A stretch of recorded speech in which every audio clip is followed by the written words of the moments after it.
আসসালামু আলাইকুম। প্রিয় দর্শক, মাঝে মাঝে আমার মনে হয় যে জাতি হিসেবে আমরা খুবই বিস্মৃত পরায়ণ জাতি। খুব সহজেই ভুলে যাই, নিজের অতীতের কথা ভুলে যাই, নিজের কুৎসিত চেহারার কথা ভুলে যাই, নিজের অর্জনের কথা ভুলে যাই এবং নিজের প্রত্যাশার কথাও মাঝে মাঝে ভুলে যাই। এই যে একটা আন্দোলন হলো, গণ অভ্যুত্থান হলো, যে অভ্যুত্থানের তোড়ে একটা বিশাল স্বৈর শাসক বিদায় নিতে বাধ্য হলো, সাঙ্গপাঙ্গ সহ, তার সহযোগীরা সহ। সেই অভ্যুত্থানটা আমরা কিসের বিনিময়ে পেলাম? কোন প্রত্যাশা ছিল সেই অভ্যুত্থানের সঙ্গে? এবং সেই অভ্যুত্থানে জয়লাভ করতে কারা প্রাণ দিল? তারা সবাই কি রাজনৈতিক কর্মী ছিল? তাদের সঙ্গে কি শেখ হাসিনা কিংবা তার সরকারের কোনো ব্যক্তিগত বিরোধ ছিল? সবার সঙ্গে ছিল না। একটা সংঘবদ্ধ শক্তি, একটা দুঃশাসনের কারণে দেশের সাধারণ মানুষ যখন ক্ষতিগ্রস্ত হয়েছে, সাধারণ মানুষ যখন তার অধিকার থেকে বঞ্চিত হয়েছে, সেই বঞ্চিত, সেই ক্ষতিগ্রস্ত, সেই ক্ষুব্ধ মানুষেরা ঐক্যবদ্ধ হয়েছিল সেই স্বৈর শাসকের বিরুদ্ধে। এখানে কিন্তু কোনো কেবল ওই যে কয়েকজন ছাত্রকে আপনারা সামনে দেখেন যারা নাকি নিজেদেরকে সিপাহ সালাহ বলে দাবি করে, তারা কিন্তু মূল শক্তি নয়। মূল শক্তি আরও অনেক বড় শক্তি, যে শক্তিকে আপনি একটা দুইটা চেহারা দিয়ে ধারণ করতে পারবেন না, একটা দুইটা লোকের চরিত্র দিয়েও বুঝতে পারবেন না। এখন অনেককে আমরা দেখি যারা নাকি সেই সিপাহ সালাহ বলে দাবিদার, তাদের বিভিন্ন চারিত্রিক বিভিন্ন কর্মকাণ্ড আমরা দেখি এবং হতাশ হই যে এরাই দেশকে এই পর্যায়ে নিয়ে এসেছে, অথবা এদের কারণে কি স্বৈরাচারের পতন ঘটেছে? না, তাদের কারণে ঘটেনি, তারা বাই চান্স সামনে তখন ছিল, অথবা যারা মূল কারিগর তারা এই দাবিটা করেনি এবং তাদেরকে আমরা ভুলে গেছি। যারা জীবন দিয়েছে তার চেয়ে বড় ত্যাগ তার হয় না, তাদেরকেও আমরা ভুলে গিয়েছি। এখনও মাঝে মাঝে দেখি তারা পুনর্বাসন হওয়ার যে সরকার যে সিদ্ধান্ত নিয়েছে, সেই সিদ্ধান্ত বাস্তবায়নের ক্ষেত্রে গড়িমসি এখনও দেখি। সর্বশেষ যে উদাহরণটা দেখলাম, এটা নিয়ে আমি আলোচনা করতে চাইনি গত 2 দিন, আমার কাছে খারাপ লেগেছিল। আমি ভেবেছিলাম এত বড় একটা ঘটনা সবাই তো বলবেন, ঠিক আছে, সবাই বললে আমি আর কেন বলি। কিন্তু আমি বিস্ময়ের সঙ্গে লক্ষ্য করলাম এটা নিয়ে তেমন কোনো আলোচনাই হলো না। সেটা কি? সেটা হলো জুলাইয়ের অভ্যুত্থানে, জুলাই আগস্টের যে অভ্যুত্থান, গণ অভ্যুত্থান, সেখানে যারা আহত হয়েছিলেন, সেই আহতদের মধ্যে 4 জন একসঙ্গে প্রতিবাদ করতে যেয়ে একসঙ্গে বিষ পান করেছিলেন। তারা এই জীবন আর রাখতে চাননি। এত বড় একটা ঘটনা, কারো কোনো হেলদোল নেই, সবাই ব্যস্ত ওই সচিবালয়ের কর্মকর্তাদের কি স্ট্রাইক, ওইটা নিয়ে ব্যস্ত। তারা এর দাবি, তার দাবি, কার ছুটির দাবি, কার ঘুষ খাওয়ার দাবি, এগুলি নিয়ে তারা ব্যস্ত। কে মান অভিমান করতেছেন, কে বলতেছেন না এটা বললে কিন্তু আমি আর থাকবো না, ওইটা নিয়ে ব্যস্ত। ইলেকশন কবে হবে, এক কথা বলেছি ডিসেম্বর থেকে জুন, এর নড়চড় আমরা করব না, কেন নড়চড় করবো না তাও বলে না, কিন্তু এর নড়চড় আমি করবো না, তারা ওইটা নিয়ে ব্যস্ত। কে কিংস পার্টিকে আরও কত সুযোগ সুবিধা দেওয়া যায়, তাদেরকে কিভাবে মানুষের মধ্যে পুনর্বাসিত করার ব্যর্থ চেষ্টার মধ্যে সময় বিনিয়োগ করা যায়, তারা ওইগুলি নিয়ে ব্যস্ত। এই যে ছেলেগুলো, 4 জন ছেলে, এর ঘটনা ঘটেছে রবিবার, আজকে আমি অনুষ্ঠান করছি মঙ্গলবার দিন, একদিন আগের ঘটনা বলছি আমি।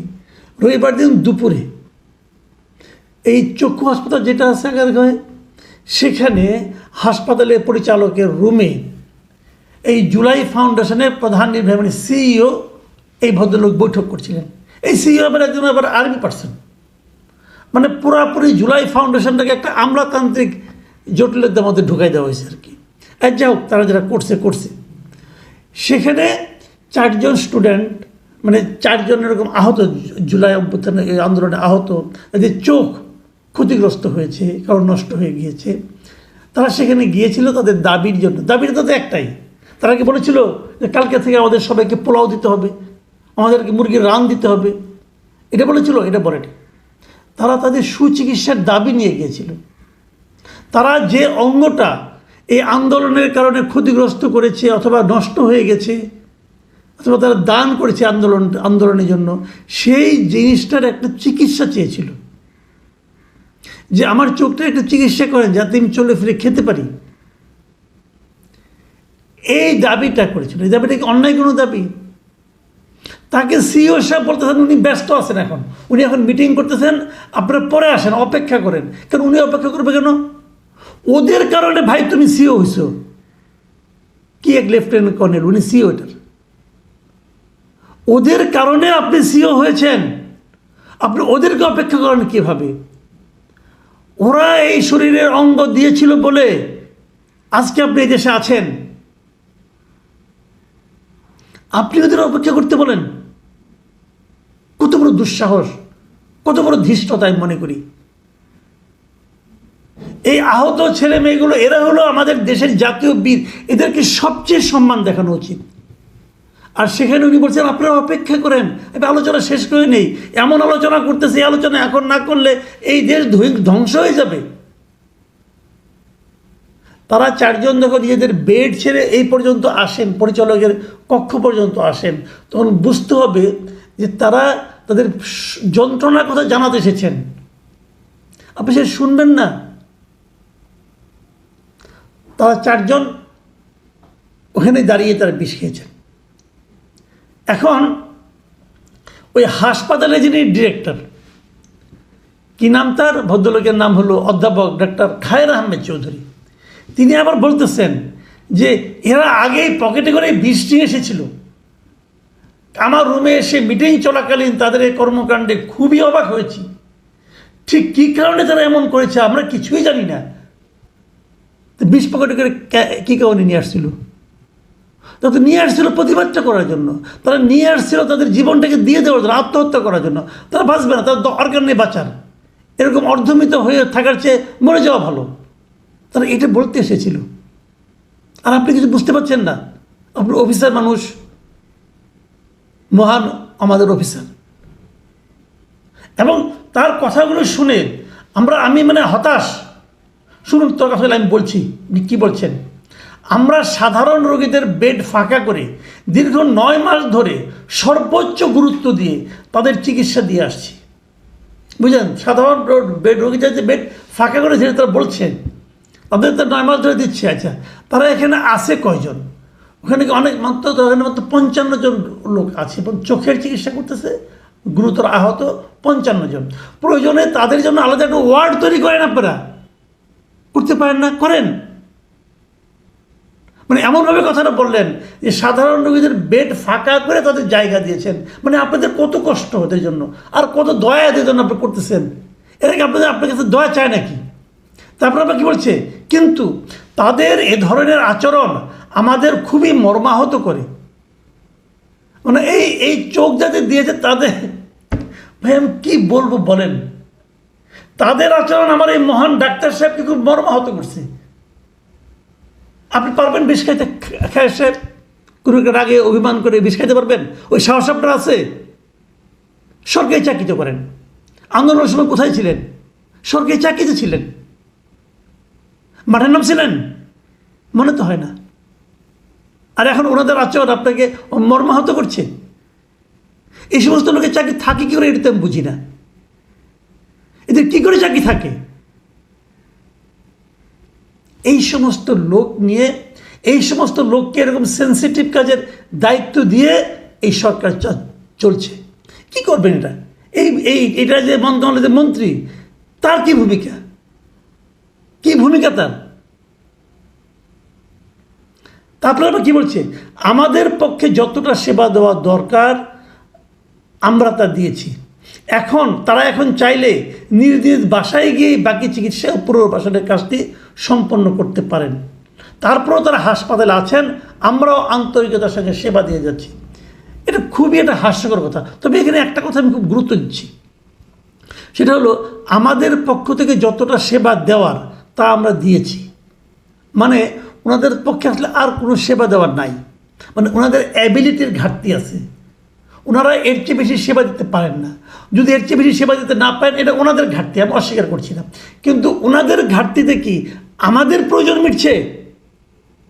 প্রশ্নটা হচ্ছে আমাদের প্রয়োজন মেটা, আমাদের প্রয়োজন মেটা মানে এই স্টুডেন্টদের চোখের সর্বোচ্চ চিকিৎসা হওয়া। ওনাদের কতটুকু ক্ষমতা সক্ষমতা অতটুকু চিকিৎসা হলে হবে না, সর্বোচ্চ চিকিৎসা হতে হবে। সেই চিকিৎসা দেওয়ার ক্ষমতা কি রাষ্ট্রের নাই? সে টাকা কি জুলাই ফাউন্ডেশনের নাই?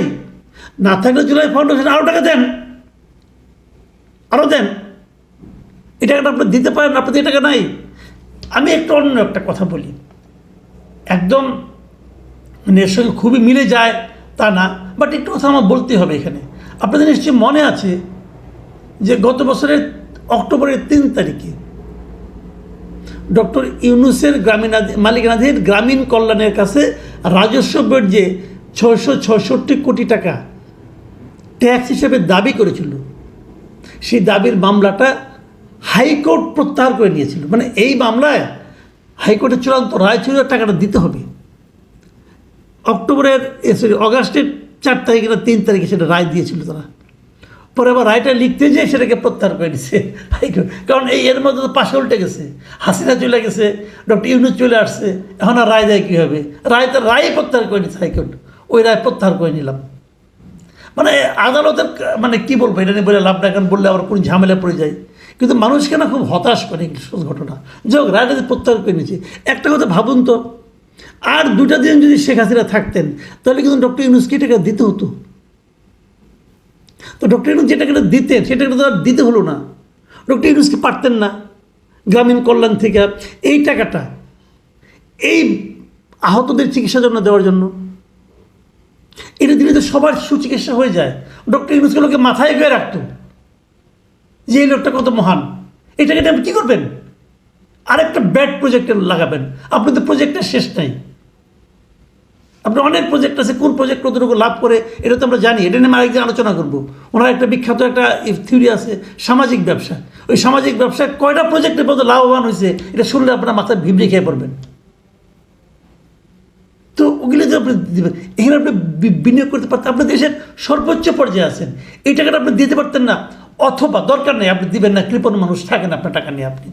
আপনি তো দেশের ব্যবসায়ীদের কাছে বলতে পারতেন যে তোমরা যারা সফলতা অর্জন করেছো তোমরা কিছু টাকা আমাদেরকে দাও এই ফাউন্ডেশন। আপনি সরাসরি আহ্বান জানাইছেন।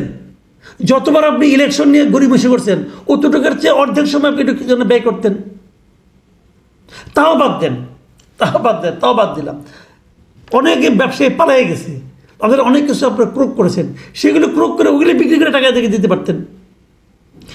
এই সবচেয়ে বড় কথা হলো সুচিকিৎসা হবে না। সুচিকিৎসার অভাবে তাদেরকে কেন আত্মহত্যা করতে চাইতে হবে? তাদেরকে বাঁচানো গেছে, হাসপাতালে নিয়ে গেছে, বাঁচানো হয়েছে, কিন্তু একটু দেরি হলে তারা তো মরতেও পারত। কেন এই অবহেলা?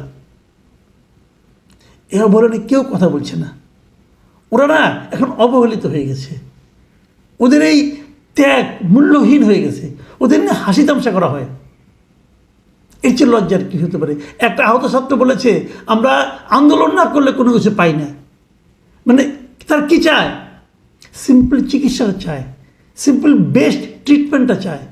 এই চাওয়ার জন্য এই দেশে আন্দোলন করতে হয়, অথচ এদের রক্তের উপর দাঁড়িয়েই কিন্তু এরা ক্ষমতায় এসেছে, ক্ষমতায় এসে সব ভুলে গেছে। প্রিয় দর্শক, এর চেয়ে পেইনফুল কথাবার্তা, আমি হয়তো একটু উত্তেজিত হয়েছি, কিন্তু আমি আসলে না হয়ে পারলাম না।